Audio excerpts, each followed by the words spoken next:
Alright, all you're in trouble for is trying to order for. On April 26, 2023, a young man walked into a bank trying to cash a suspicious $7,000 check.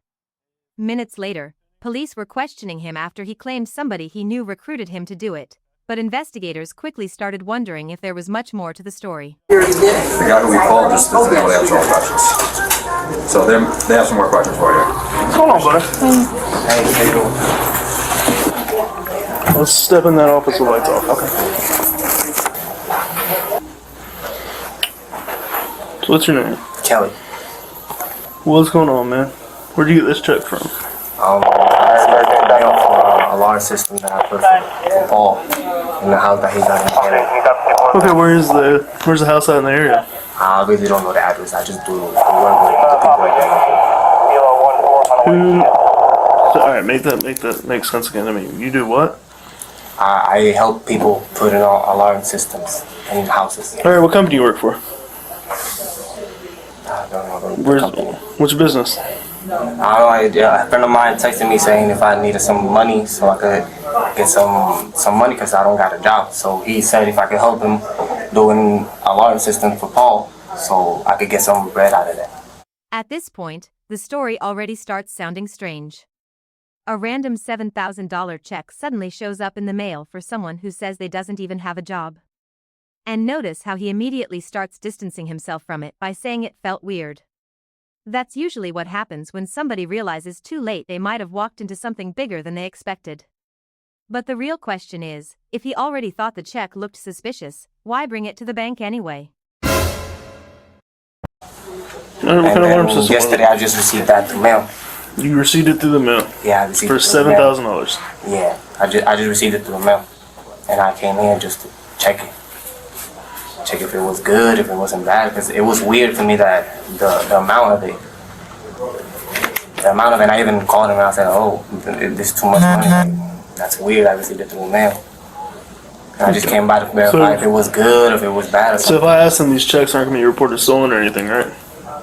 Well, I assume that they're not, because I just received it through mail. Okay. Find out why I got flagged. Is there something wrong, officer? Yeah, we got called for a fraud. So something's wrong with these checks. Fraud? I assume that it's not a fraud because the friend of mine was the one that called me to get some money because I really need money because I don't got a job right now. Alright, where are you living? I'm from Puerto Rico. So where's your friend? Huh? Where's your friend? I don't know. I just went to get the check and then I just left. Am I in trouble or something? Because I haven't. Until we figure out what's going on here, I haven't done nothing wrong. I just. you're detained as of right now. Checks were being brought into different banks from South Carolina. Yeah, Augusta Road in South Carolina, our TD Bank up there. There was two more down here. Because pretty much what we do is we get notes, like we have a system that we can see if any fraud comes in and we can put it out on our system for each account. So the phone numbers were changed today, the accounts were changed today. The guy, which oddly enough was able to answer some of the questions on the profile, but when we asked him about his email, he didn't know it. Now there was no email on the account. He was like, oh, I don't remember which one I used, but there was nothing on the account. The customer's in Brooklyn, but we can't find the actual number for the customer. We just have whoever we're talking to. And the guy was getting really aggressive on the phone. I'm like, dude, it's a check for $7,500. I just want to make sure I'm giving money to the right person. And he's like, no. He's like, the check's good. He's like, I'm done answering your questions. And I'm like, I'm helping you out. Yeah. So right there, it's a red flag for us also. All right, Kelly. Let's restart this. So I'm going to read you something, buddy, okay? These are your rights. You have the right to remain silent. Anything you say may be used against you. You have the right to talk to an attorney, have him or her with you now anytime your question. Now, for an attorney will be appointed to represent you. These are rights of mine. You want to talk to us? Huh? You want to talk? I've done nothing bad. Question, do you want to talk, yes or no? Okay. Let's restart this conversation. So, Kelly, where'd you get a check from? I don't mind asking if I wanted to get some money. Your friend What's his name? A friend of mine. I don't really know his name. I never gave me his name. I just called him Cuba. So Cuba called you? Yeah. But, so Cuba said you want to make some money? If I wanted to make some money. Where'd you meet Cuba? I met him at Orlando. Okay. Where'd you meet him and get the check today? Orlando. Orlando? Yeah. Is this today? Yeah, it was today. So what do you ask you to do? That sentence right there is a massive red flag. Think about it. Somebody he barely knows from Instagram hands him a check worth thousands of dollars and tells him to cash it like it's nothing. No explanation. No paperwork. No business involved. Just walk into a bank and grab the money. That's the exact type of setup investigators see in money mule scams all the time.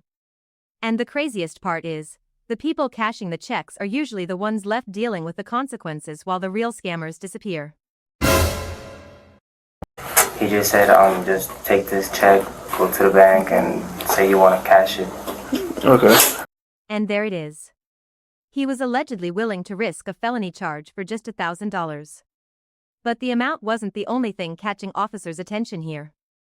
It was how normal the whole setup sounded to him, and investigators were starting to wonder if this really was his first time. How much did he say you can get from it? If you cashed it? I think it was like maybe one. One what?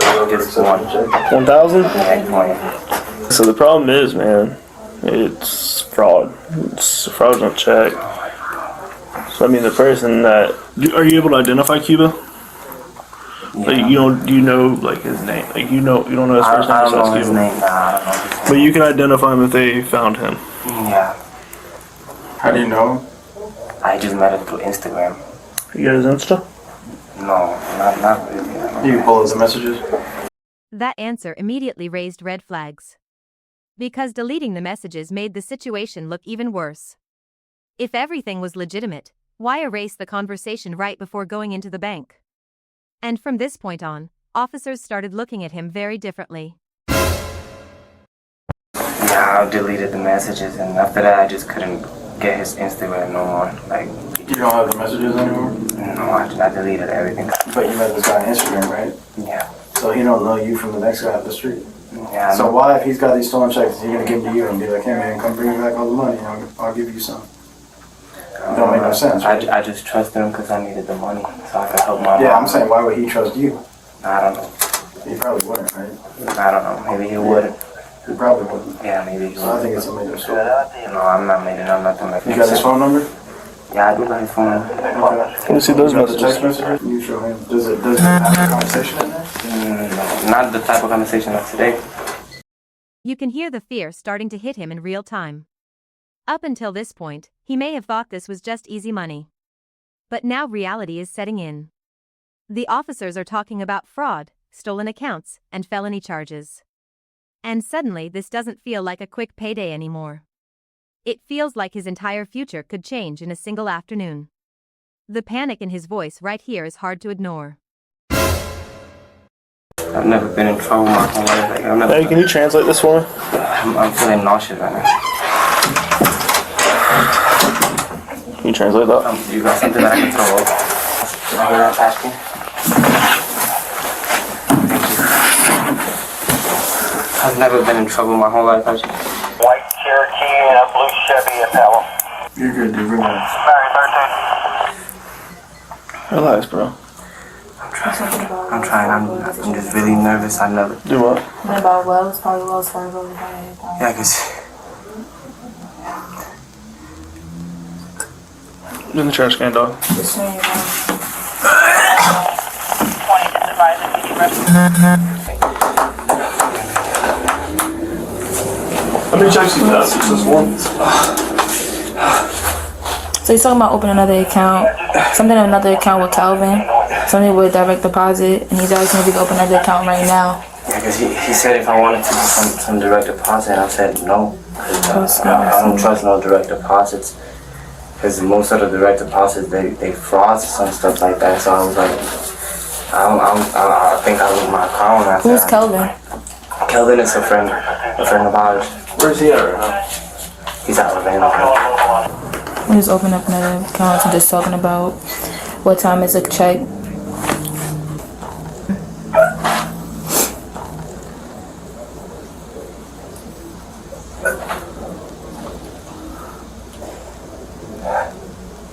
I haven't eaten nothing. That's why I came through.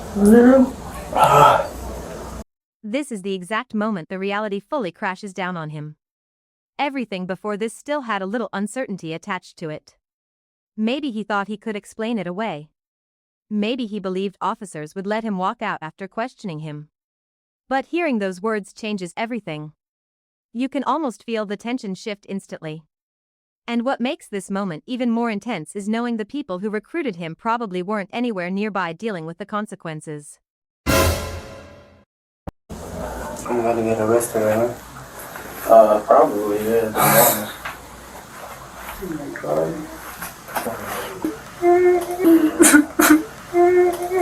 Hey, look at me. Relax. Listen, this is how this works. You're gonna go right now just for trying to cash a fraud check, alright? But if you talk to her, I can't make any promises, but if you talk to her, X, Y, and Z, this might be bigger than just you feel me?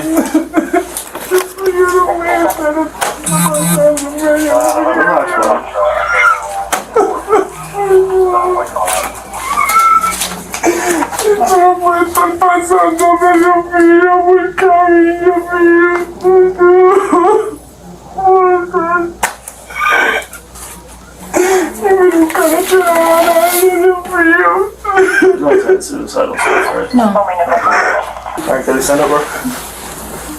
You said you don't have a car here, right? You no car, no bike, anything you need to look after? No, nothing. Alright, leave your jacket there. Turn over. Relax, dog. You got somebody you want us to call? Mama?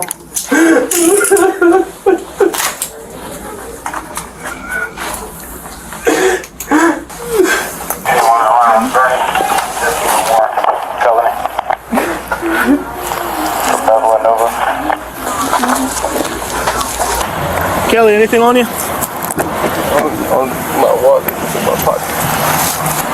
Alright, hop off and in.